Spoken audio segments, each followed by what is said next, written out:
E aí, está ligado nas principais características da primeira Revolução Industrial? E por que a Inglaterra foi a nação pioneira nesse processo? Se não, vem comigo depois da vinheta.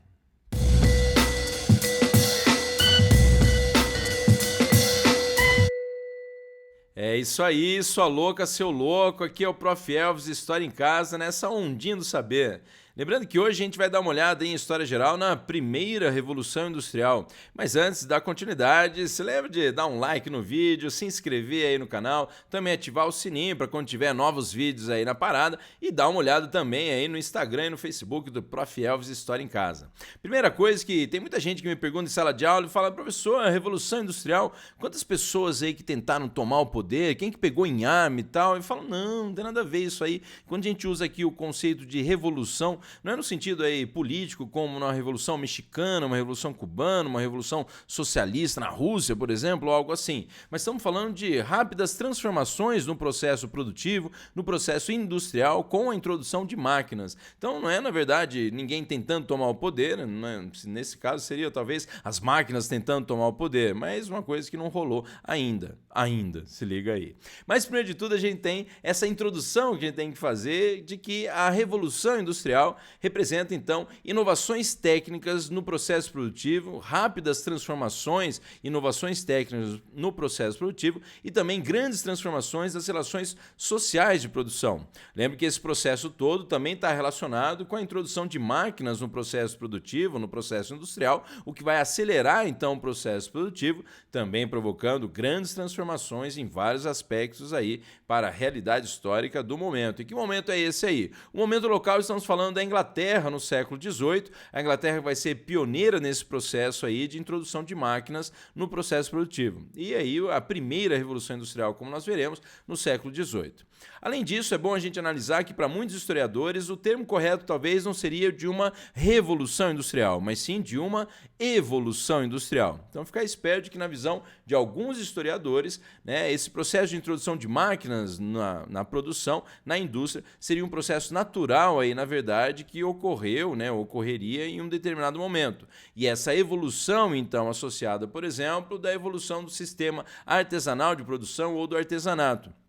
Sistema esse, que é bom lembrar, muito marcado aí pelo trabalho domiciliar, o trabalho feito, então, às vezes pela família, né? Tá lá o marido, a mulher, as crianças também ali trabalhando, como você tá vendo e tal também, certo? Ó, vou até dar uma mudada aqui de lado para você, né? Então, nesse aspecto, né, você tem o sistema artesanal de que a produção, né, a oficina, tudo era feito aí, então, pelo próprio, né, artesão, que lembra que quando a gente fala artesão não é aquele ar gostoso, né, um artesão, mas na verdade é o cara que faz artesanato. Então quando a gente fala aí de, né, um sistema artesanal, o artesão ele é dono dos meios de produção, do maquinário, se for falar, ou, né, do martelo lá, da tesoura, dos materiais necessários para a produção. Ele é dono também da matéria-prima, né, e é dono também do lucro, conhece todas as etapas aí do processo de produção. E um trabalho aí que pode ser associado, por exemplo, ao sapateiro, né, ao carpinteiro, e essa ideia também você já deve ter estudado lá na Baixa Idade Média, uma oficina com um mestre artesão, com também lá um companheiro jornaleiro, né, e com também um aprendiz ali, né, dando uma olhada e, é claro, aprendendo a fazer o ofício. Então, ficar esperto de que era um momento inicial, então, dessa produção, em que o artesão ele era dono da oficina, dos meios de produção, do lucro e conhecia todas as etapas da produção. Com o tempo, né, ocorreu uma evolução, então, no processo produtivo, já para o chamado sistema de manufatura, em que um mercador acaba aí meio que contratando vários trabalhadores ou vários artesãos, tipo um vendaval, então, gostoso aí, mas vários artesãos, então, e colocando no mesmo lugar, um galpão, que a gente poderia falar, o pessoal, então, trabalhando, cada um numa fase, digamos, da produção, um cortava aqui o couro, o outro fazia lá o molde, o outro fazia o teste no pé do cliente. Então, a gente fala, na verdade, de um local aí que não é mais, né, do artesão, então de que ele vai trabalhar em outro local que não é dele, com instrumentos, com bens de produção e meios de produção que também não eram dele, que eram de outra pessoa. Então, com isso, o trabalhador vai ficando mais especializado no sentido que ele passa também a conhecer só uma etapa do processo produtivo. e de que com, né, a Inglaterra aí desenvolvendo inovações técnicas no processo produtivo, de introdução de máquinas, aí nós temos então a chamada maquinofatura. Lembrando que a maquinofatura, ainda mais aí com o desenvolvimento, né, da máquina a vapor a partir da queima do carvão mineral, vai levar ao desenvolvimento aí de grandes, né, indústrias têxteis, fabricantes aí de tecido, como nós veremos também depois, e também essas grandes fábricas aí que vão mudando, né, toda a realidade, então, né, principalmente da Inglaterra, mas de outras nações também, como, né, a França, um pouco na sequência aí. Mas lembrando então de que essa, né, evolução aí no processo industrial, na verdade, então, na visão de muitos historiadores, estaria associada a essa passagem do sistema artesanal para o sistema da manufatura e para o sistema então da maquinofatura. Sistema esse então marcado em que o trabalhador não é mais dono nem do meio de produção, nem é dono também dos bens de produção. Ele não é dono do lucro e nem é dono mais também de um conhecimento, digamos, nem de uma etapa aí de um processo produtivo. É bom lembrar que na maquinofatura, basicamente o trabalhador vira um operário ou um operador de uma máquina lá. Então, se a gente for pegar aqui o artesão e falar, ó, faz um sapato aí, se ele é sapateiro, é claro, ele vai saber fazer o sapato do início ao fim, até de engordar a vaquinha, até dar o acabamento lá no cadarço do sapato. Já aqui na maquinofatura, você pegar uma pessoa que trabalha numa fábrica de sapato hoje, o que ela vai falar para você é que ela sabe operar, de repente, a máquina que faz lá o corte do molde e tal, e por aí vai. Então ficar esperto também de que essa então, né, talvez aí seria melhor tratar, né, de uma evolução industrial. Mas também é bom lembrar, como a gente colocou várias vezes, que a Inglaterra é a nação pioneira nesse processo. E por que então a gente tem que analisar que a Inglaterra é a nação pioneira, né, na revolução industrial, nessa primeira revolução industrial? Primeiro de tudo, a gente tem que associar com a localização geográfica estratégica da Inglaterra. Se você lembra, por exemplo, né, que a Inglaterra é justamente aí uma ilha, né? Não sei se você está vendo aqui em cima, aqui para nós, mas você tem então de que a Inglaterra é essa ilha aqui nesse cantinho. Já vou dar um zoom para você, mas se você ver, ela está lá em roxinho, ó, bem aqui nesse lado, desse ladinho, desse verdinho aqui.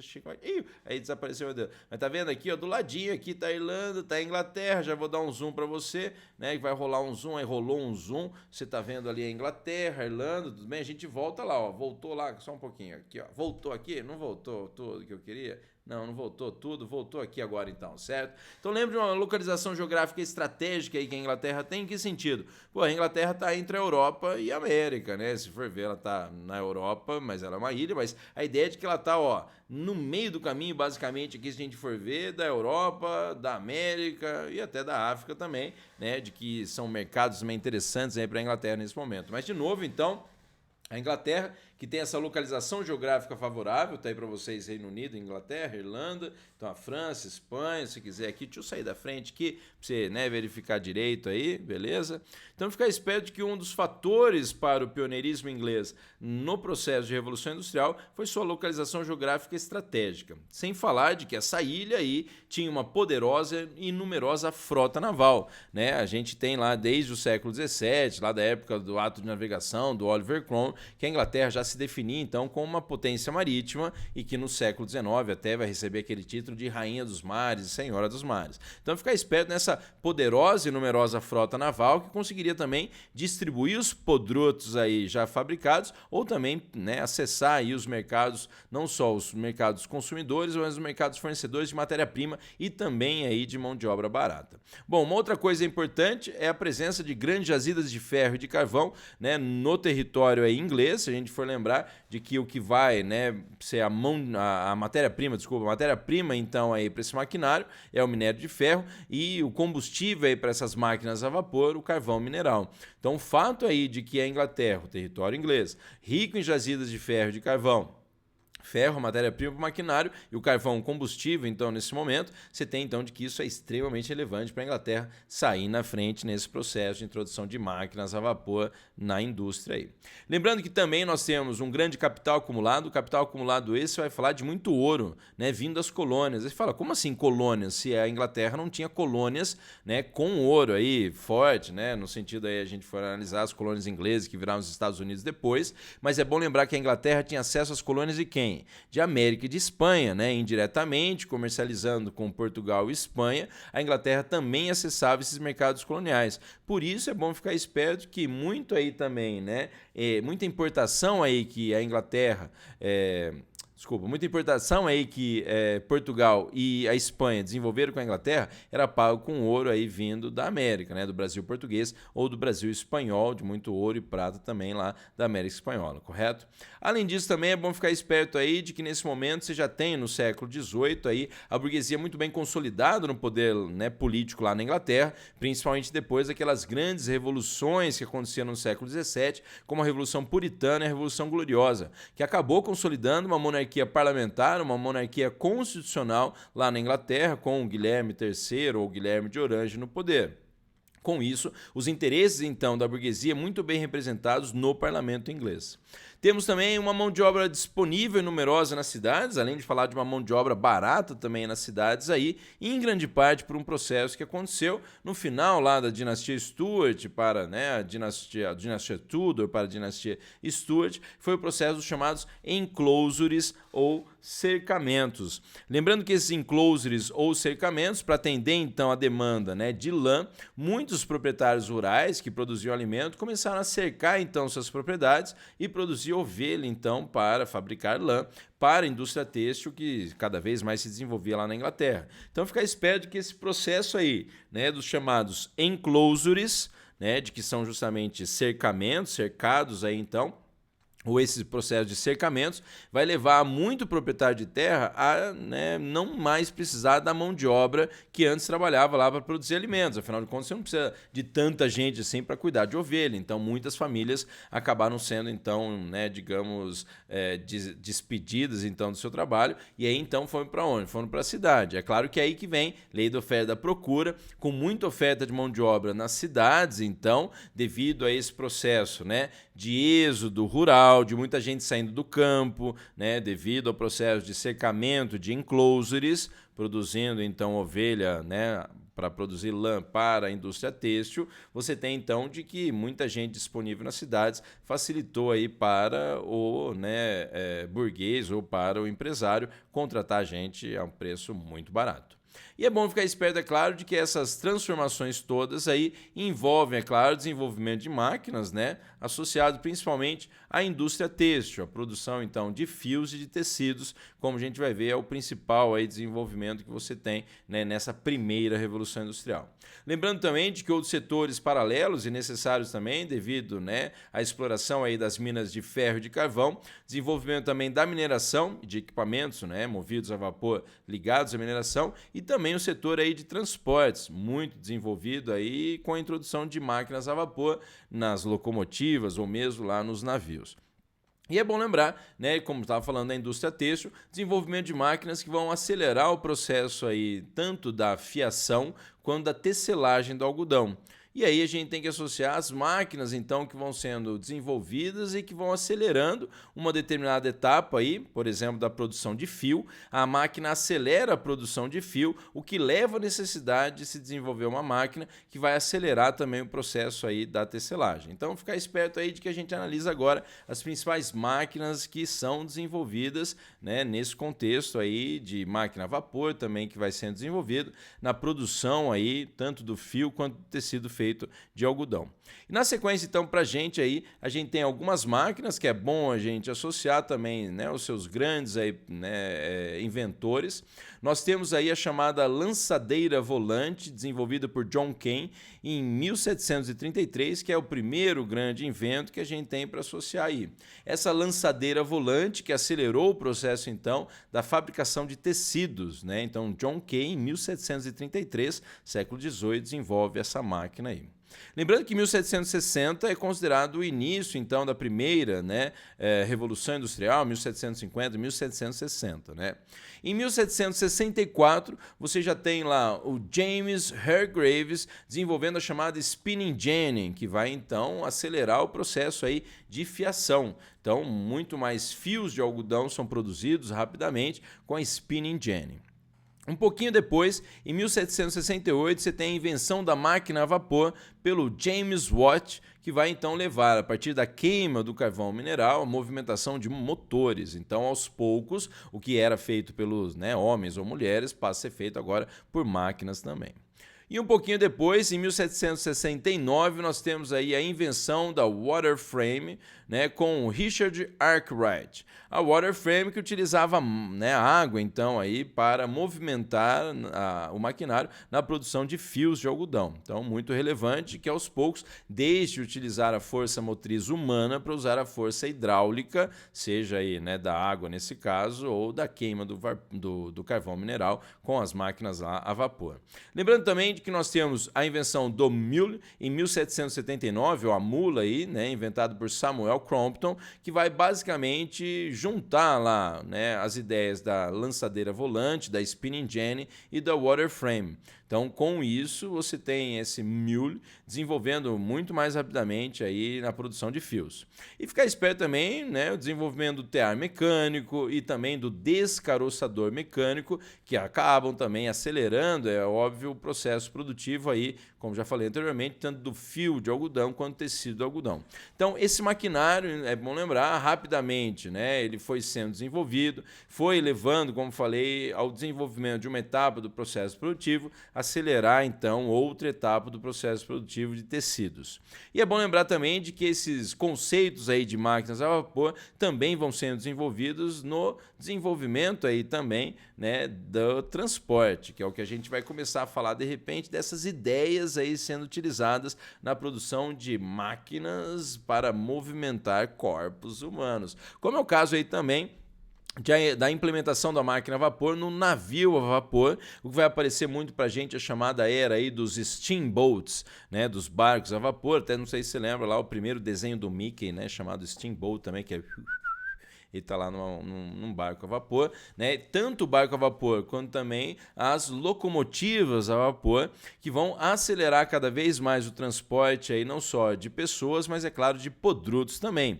E uma coisa também interessante que com a introdução dessas máquinas aí no setor de transportes, você pode falar de que tanto o navio a vapor quanto a locomotiva a vapor levaram também, né, meio que psicologicamente, não só, mas a diminuição das distâncias, a diminuição também, né, do tempo que você levava de um lugar para o outro. Então essa ideia de que o mundo começou a ficar cada vez menor. E é claro, cada vez também pior no sentido do que essas transformações que surgem no processo produtivo levam também à definição, à consolidação de classes sociais que acabam, né, uma explorando a outra, principalmente quando a gente fala então da formação da burguesia industrial, né, do grande empresário aí, né, contando seus lucros e tal. Notem esse maquinário todo atrás, né, as chaminés lá das fábricas atrás, e esse, né, burguês industrial, esse empreendedor aí, né, esse pessoal que também está ligado, é claro, às ideias da liberdade que são propagadas aí no século XVII para o século XVIII com o iluminismo.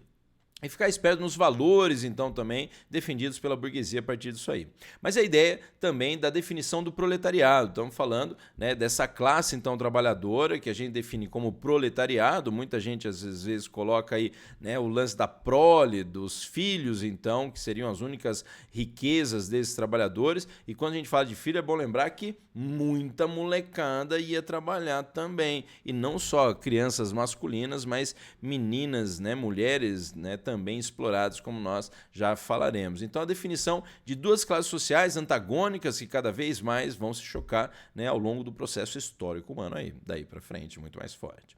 Lembrando também que nós temos, né, essa grande exploração do trabalhador feita por essa burguesia industrial. Primeiro, a gente poderia colocar a situação que envolve péssimas condições de trabalho, né? Isso aí, é claro, associado a um conjunto aí que faz parte dessa grande exploração do trabalhador desenvolvida pelo grande industrial. Lembrando que entre as péssimas condições de trabalho podem ser colocadas, por exemplo, baixos salários, situações básicas aí e também, né, até associadas à grande exploração do trabalhador, essas longas jornadas de trabalho.